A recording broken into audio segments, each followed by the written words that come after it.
Insonning qalbida bir bo'shliq bo'ladi. Uni na mol to'ldiradi, na farzand to'ldiradi, na mansab to'ldiradi, na obro' to'ldiradi. U bo'shlig'ini faqat iymon to'ldiradi.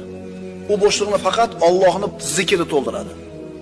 Ala bi zikrillahi tatma'innul qulub. Ogoh bo'lingizki, qalblar faqatgina Allohning zikri bilan orom oladi.